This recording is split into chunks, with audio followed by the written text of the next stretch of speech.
Hello, my friends, and welcome. We're going to have a garden update, and I'm going to show you how I'm using up all this squash. First, the backyard garden is doing awesome. We've had a lot of rain, nice cool temps. The bugs haven't started yet, and I am getting cucumbers every single day. Look at the pickling cucumber teepees. They love growing up like this. Over here is my squash bed. I've never had so many squash to grow on a bush at one time. They are loaded, and I am picking squash every day. So I'm going to share with you a good way to preserve this squash and then a really good squash casserole. So the cucumbers are doing awesome. I've got some growing up along the front of the chicken run. That gives them shade on those hot afternoons, and these are doing great.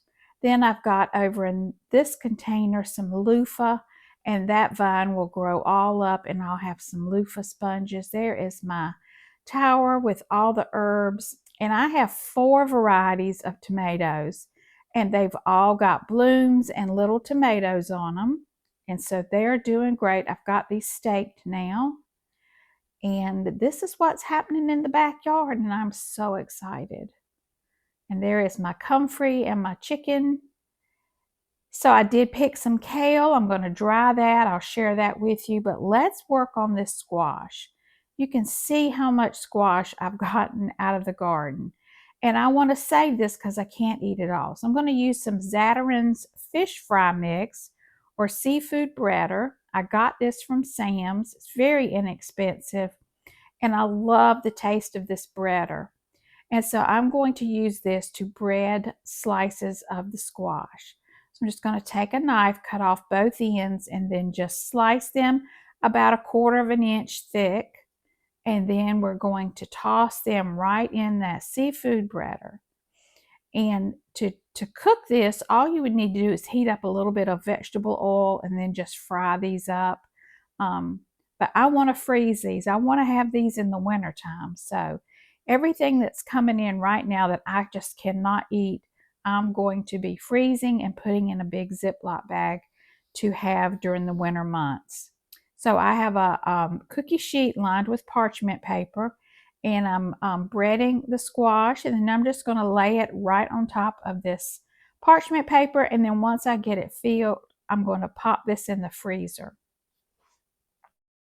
And it's so much easier if you freeze them this way versus just freezing them all together in a bag. They separate easily, and they're perfect for just taking out what you need out of your Ziploc bag and frying up for dinner. Now, my neighbor said that he and his wife love to use the hush puppy with onion mix to bread their squash, and I thought that's a good idea. I'm gonna have to try that. But there it is. I'm getting my tray all filled up. Then I'm just going to cover this with foil and put it in the freezer overnight. There's a big tray of squash. I'm just going to cover it with some foil and stick this in the freezer. This is a great way to preserve that squash. All right, and then the next day I take it out and I'm going to put that in a Ziploc bag. And I'm going to keep filling this bag. I'm going to cut those squash up today and do the same thing. And then I just take out what I need during the fall and winter months. You've got squash year round. So this is a great way to use up all that squash that's coming in hot and heavy right now. All right, I did make a delicious squash casserole, and I am going to leave that Pinterest link to this recipe in the description box.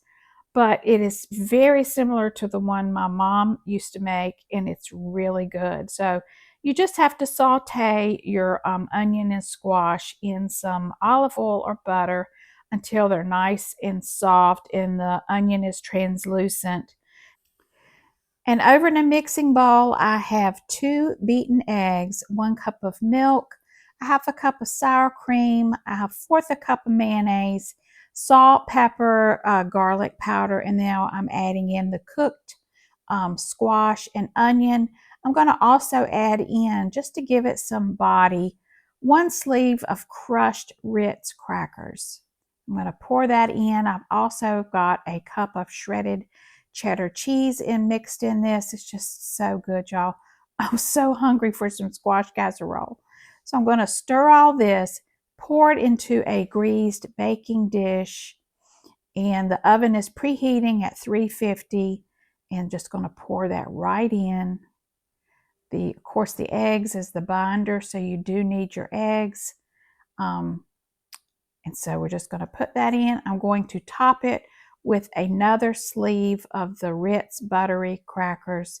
And then I'm just going to add a little extra sharp cheddar cheese to the top. And I'm going to go back with some little pats of butter and put that on top. I baked this at 350 for 35 minutes and had it for lunch today. Oh, it's so good. It is so delicious. Now, I'm the only one in the house that eats that, and that's fine. Now, moving on, the kale that I picked, I'm dehydrating spinach as well, but I'm just washed them real well and drying these off.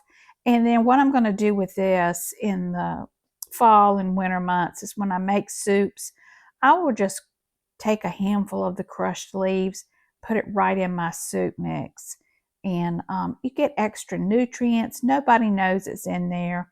Or with the spinach, you could make spinach dips, but I like to add a little bit of extra greens to the soup. And I even had time to make some refrigerator dill pickles. In a couple of weeks, these have to sit in the refrigerator, so I will do a complete video on how I made these. You don't have to know how to can. You don't water bath. These are just refrigerator pickles. So I can't wait to try these in 2 weeks. So thank you all for watching. Let the gardening season begin and preserving all that food. I hope you all have a very blessed day.